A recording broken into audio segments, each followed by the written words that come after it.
Greetings, ladies and gentlemen.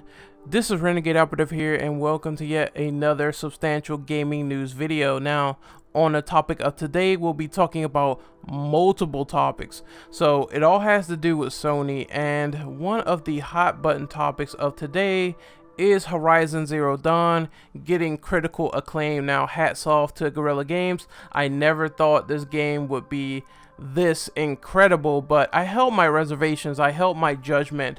But that's not the topic we're talking about. We're actually going to be talking about the more toxic, negative side of what's happening with all this positive praise coming from the camp of Horizon Zero Dawn, and that is the salty Xbox Mafia. We're talking about fanboys, because it seems as though every time there's a fanboy mentioned, or every time there's something good on the Sony side, people have to ruin it for others. We're talking about Xbox fanatics who are going out and spoiling Horizon Zero Dawn to other people.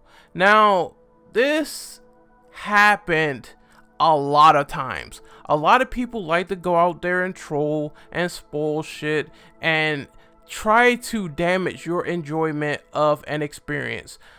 One of the things I could recommend is people taking a lead from social media, not paying attention to tweets. If people are doing that, there are ways to get around it until the game launches. I mean, you shouldn't really be going out there and scavenging for a lot of information pertaining to the story of Horizon Zero Dawn, but I can see as though you're looking for the reviews and you got some asshole in there in the comment section spoiling everything. So people are just, really not the most rational on the internet, and I know this from firsthand experience.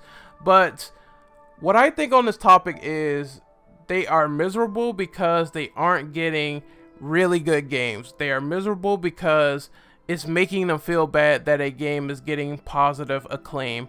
And I think it's really sad. At the end of the day, no matter how you slice it, it's just really sad to see people just be spoiled when they really care about the story. So one of the things that I will say about this topic is that when it comes to spoiling games, it happened to me a lot of times, but I still sit down and enjoy the game for what it is. I mean, there are a lot of things in Horizon Zero Dawn that people haven't even discovered yet, that people are just still getting into, even though they have review copies.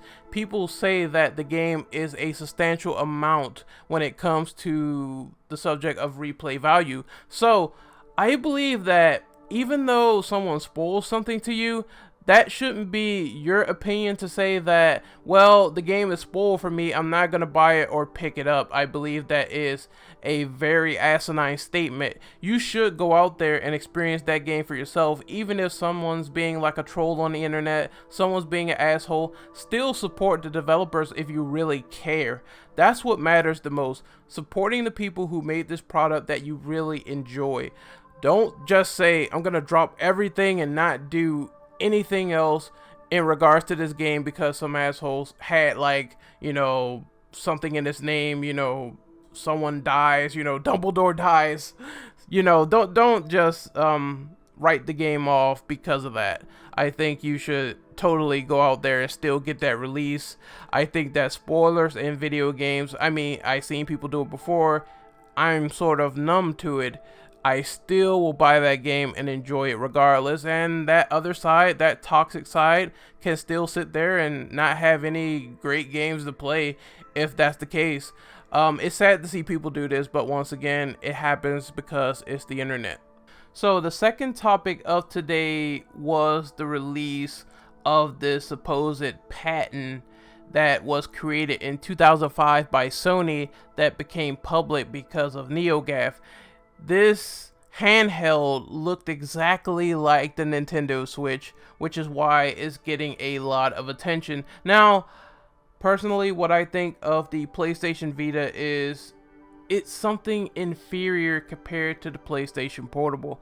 I think the PlayStation Portable was just a hit because Sony had the right amount of exclusives for the PlayStation Portable, which the Vita just dropped off after a while. I mean, now they just started mentioning the PlayStation Vita in PlayStation Experience last year, but it's still not enough to justify going out there and getting a Vita over a 3DS, which the 3DS has a lot more support and games for it and a lot more stuff to play. I believe that Nintendo has a strong foothold on the handheld department, but now everyone's transitioning over to iOS games, and I don't like iOS. I am not an iOS gamer, so to speak. I just can't play games on my phone for an extended period of time, if at all. So I don't like the concept, but that's where everyone is going.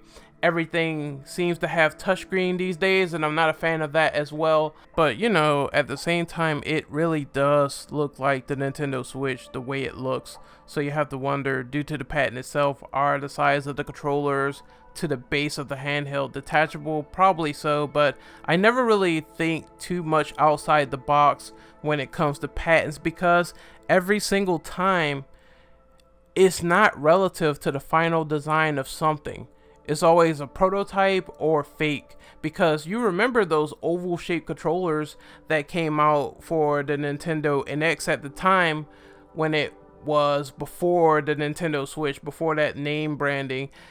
There was this oval shaped controller, and some guy just went in and manufactured his own, and he said the patent was fake. He said everything was fake, and obviously the final design of the Switch is radically different. So I think that some of these patents are just prototypes, maybe ideas, until we get to that point.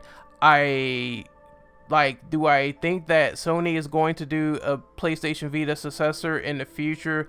I don't know, because like I said, Nintendo is dominating the handheld market and everyone's going over to iOS. So iOS is starting to become the next new big thing, and I just see handheld marketing when it comes to video games as something that is relatively all over the place.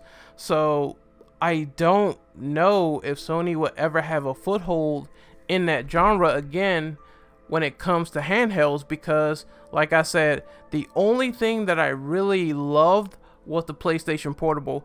They need to emulate that same success, in my opinion, and not drop off the radar when it comes to support if they are going to make a successor. That's how I feel about a possible successor to the PlayStation Vita.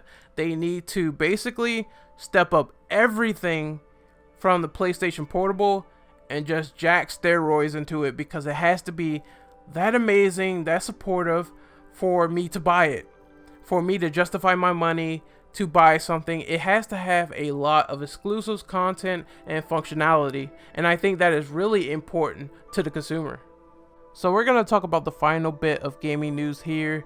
There was a recent PlayStation blog not too long ago talking about the PlayStation Now service. They mentioned that on August 15th, 2017, that they are discontinuing PlayStation Now on PlayStation 3, on PlayStation Vita and PlayStation TV, on all 2013, 2014, and 2015 Sony Bravia TVs, on all Blu-ray player models, and on all Samsung TV models, and they are focusing efforts on the PC when it comes to PlayStation Now and PS4. What I think of this is fine. PlayStation Now, I really didn't like it too much at all. I thought that every time I played it, there was a problem, a hiccup. I can understand if people did not ever experience the PlayStation 3 library back then, and you were curious and you wanted to try it out. But I mean, PlayStation Now, it does have a free trial just in case you wanted to be curious or not, to see if it fits your needs, to see if your internet could run on it. But PlayStation Now is not a great service in regards to simply having a video game library that you can go out, you can buy those games at cheaper and get better visuals, better performance, stuff like that. You're not tied to just having to stream it all the time where the internet can go poop or not. You don't have to worry about stuff like that. You can just simply have the game and play it whenever you want it. I believe at one point the prices were just so jacked that it really turned me off of PlayStation Now, to the point where I was like, screw it, I don't want it because it's way too expensive for me. I already pay for PlayStation Plus, so why would I pay for PlayStation Now when I could just go out and get the game at a reasonable price at bargain bin or something? And these are old games, so it's like not every single bit of backwards compatibility appeals to everyone. So you have to keep that in mind. And I remember my testing on PlayStation Now as well, and I called the quality equivalent to remote play, which is bad. That is really bad when I'm saying this, because I think remote play is absolutely horrendous. So when it comes to Sony, they always have these functionalities or things that are going on with the PlayStation service when it comes to PlayStation Now that I feel really indifferent about. I think this could have been what OnLive tried to be if they just marketed it as something cheap, something that people can go out and rent their games. They could rent a game for like about a low price.